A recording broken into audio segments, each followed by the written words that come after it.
मैं समय हूं, वो अनंत साक्षी जो न कभी थकता है न कभी रुकता है। आज मैं तुम्हें वो कथा सुनाने आया हूं जिसे केवल कानों से नहीं सुना जाता बल्कि रग रग में उतारा जाता है। यह महाभारत भरतखंड की कोई मामूली रण कहानी नहीं, यह तो भारतीय आत्मा के उत्थान पतन का जीवंत दर्पण है। यह सत्य और असत्य के उस शाश्वत संघर्ष की गाथा है जहां प्रकाश हर युग में अंधकार से भिड़ता है और कभी कभी हार भी उसकी जीत बन जाती है। मैंने इस महाकाव्य को जन्म लेते, बढ़ते, जलते और फिर से उठते देखा है। यह कहानी मैं ही सुना सकता हूं क्योंकि मैंने ही इतिहास को बनते देखा है। मैंने इसके सभी पात्र देखे हैं और हर घटना को अपनी आंखों के सामने घटते देखा है। मैं ही दुर्योधन हूं, मैं ही अर्जुन हूं, मैं कुरुक्षेत्र की वो रक्त रंजित धरती हूं जहां न केवल बाण चले, यह जीवन नदी में डुबकी लगाकर सत्यामृत की खोज है। मैं अनादि अनंत हूं, इसलिए हर वर्तमान को यह कथा सुननी चाहिए, समझनी चाहिए। यह कथा उस दिन से शुरू नहीं हुई जब कृष्ण ने अर्जुन को गीता सुनाई या जब दुर्योधन का मजाक उड़ाया गया। इसकी जड़ें बहुत गहरी हैं। दुष्यंत और शकुंतला के मिलन से, जब प्रेम ने एक चक्रवर्ती सम्राट को जन्म दिया। जय हो विजयी सम्राट भरत की। राजा भरत की महानता इस बात में नहीं है कि उन्होंने हस्तिनापुर राज्य की सीमाओं को हिमालय से लेकर समुद्र तक बढ़ाया और इसी के नाम पर इस महान देश का नाम पड़ा। भरत की महानता इस बात में है कि उन्होंने अपने दरबार में लोकतांत्रिक शासन की शुरुआत की। महाराज, आपकी विजय केवल भूमि की नहीं, आपने संपूर्ण आर्यावर्त को एक सूत्र में बांध दिया है। हे महाराज, अब समय आ गया है कि आप अपने उत्तराधिकारी की घोषणा करें। मंत्रीवर, यह घोषणा पूर्णिमा के दिन की जाएगी। सुना है तुम कहीं जा रहे हो? हाँ माते, युद्ध से लौट के बाद ऋषि कवन से मिलने जा रहा हूं। उन्हें ऋषि मत कहो पुत्र। वाह, वे तुम्हारे नाना जैसे हैं। हालांकि मैं उनकी बेटी तो नहीं हूं, पर वही मुझे पाल पोस कर बड़ा किया। मेरा उनका प्रणाम कहना। बता देना कि उन्होंने अपनी बेटी शाकुंतला को भुला ही दिया है। जरूर कहेंगे। क्या मैं अब जाऊं? प्रणाम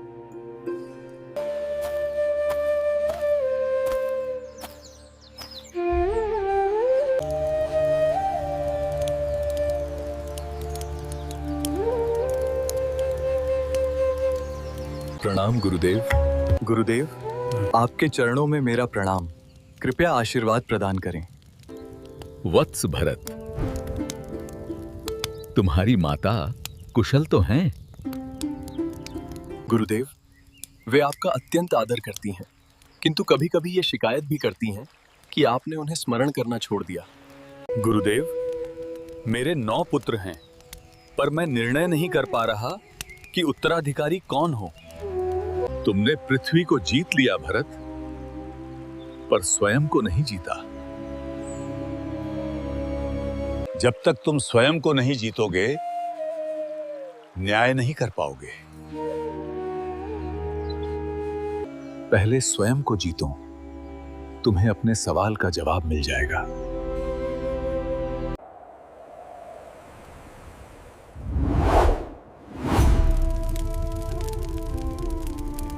सभी सभासद सावधान हो जाएं। धर्म के रक्षक, आर्यावर्त के सम्राट महाराज भरत पधार रहे हैं। हस्तिनापुर चंद्रवंश की महिमा से चमक रहा है। इतिहास उस क्षण की प्रतीक्षा कर रहा है जब उत्तराधिकारी का नाम घोषित होगा। यही वो क्षण है जहां से महाभारत का पहला अध्याय शुरू होता है। मैं महाराज दुष्यंत का पुत्र भरत इस सभा के समक्ष अपना कर्तव्य व्यक्त करता हूं। मैं उन वीर योद्धाओं को नमन करता हूं जिन्होंने इस भूमि की रक्षा हेतु अपना सर्वस्व अर्पित किया। एक राजा अपने राज्य से बड़ा नहीं होता, वो केवल उसका सेवक होता है। मेरे अपने पुत्रों में कोई भी इस उत्तरदायित्व के योग्य प्रतीत नहीं होता। अतः मैं इस बालक भूमन्यु को गोद ग्रहण करता हूं और इसे मैं अपना उत्तराधिकारी घोषित करता हूं। महाराज, मैं आपके इस विश्वास को कभी टूटने नहीं दूंगा। आपने अपने ही पुत्रों के अधिकार छीन लिए पुत्र। क्या यही आपका न्याय है? माते, मैं केवल एक पिता नहीं हूं, मैं इस राष्ट्र का राजा भी हूं। मेरे लिए संपूर्ण राष्ट्र ही मेरा परिवार है माते, और उसका हित सर्वोपरि है। पुत्र तो पुत्र ही होता है। पर राजा न्याय से बंधा होता है माते। रानी को अपने पुत्र पर गर्व होना चाहिए था, लेकिन समय के साथ लोकतंत्र की वो कली जो भरत ने रोपी थी धीरे धीरे मुरझाने लगी। जब जन्म को योग्यता से ऊपर रखा गया, जब वर्तमान को भविष्य के लिए दांव पर लगाया गया, उसी दिन महाभारत के युद्ध का बीज बो दिया गया। कुरुक्षेत्र की धरती धीरे धीरे उस महान युद्ध के लिए तैयार हो रही थी, और अब राजा भरत के निर्णयों ने भविष्य की दिशा तय कर दी थी। अब इतिहास एक नई कथा लिखने जा रहा है।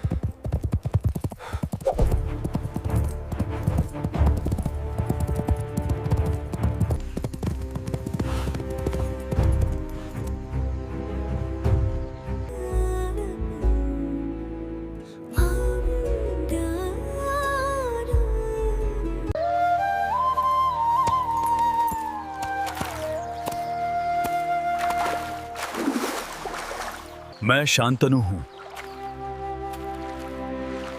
हस्तिनापुर का राजा। मैं गंगा हूं। अभी तक तो मुझे पता नहीं था, लेकिन ऐसा लगता है कि एक हिरणी जैसी सुंदर लड़की ने मुझे अपना शिकार बना लिया है। ये तो बहुत खतरनाक है।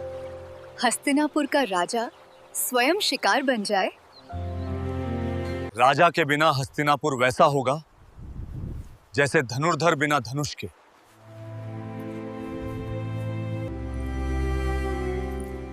तो फिर हस्तिनापुर का क्या होगा महाराज? उसे बचाने का एक ही तरीका है।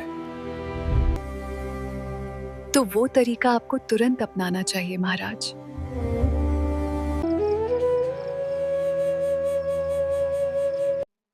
मैं गंगा हूं। राजा के बिना हस्तिनापुर वैसा होगा जैसे धनुर्धर बिना धनुष के।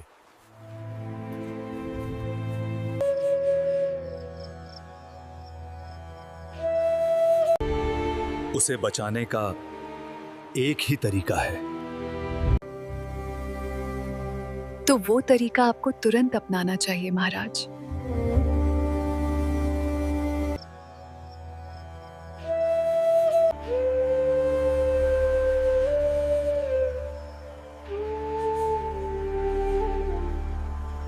यदि तुम मेरी रानी बनने को तैयार हो, हाँ।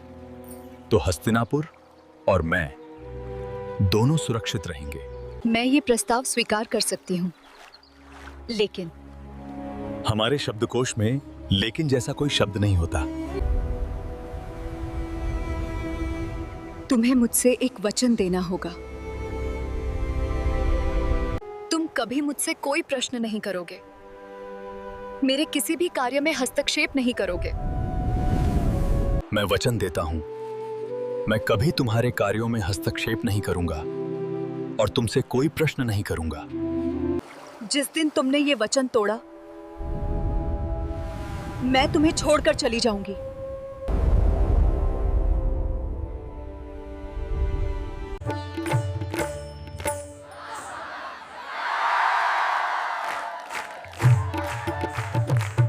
ओम अग्न्याये स्वाहा इदं न मम अग्नि।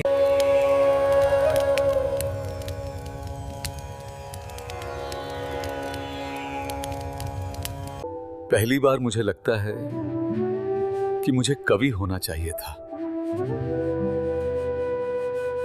अगर मैं प्रेम की भाषा जानता तो तुम्हारी आंखों की गहराई को शब्दों में बयां कर पाता। मैं तुम्हारी आंखों में डूब रहा हूं और ये डूबना मुझे अच्छा लग रहा है।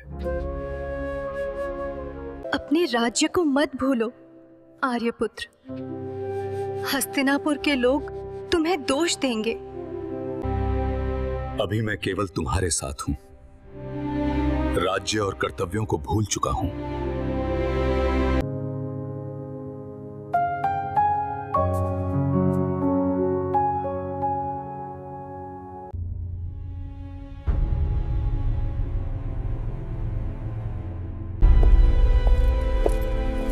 राजा कई महीनों से दरबार में नहीं आए। क्या उन्होंने राज्य को भुला दिया?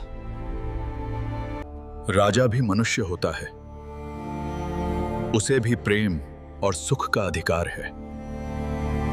एक वचन दिया गया है बिना उसके परिणामों को समझे, और यही वचन आगे चलकर एक भयंकर विनाश का कारण बनेगा।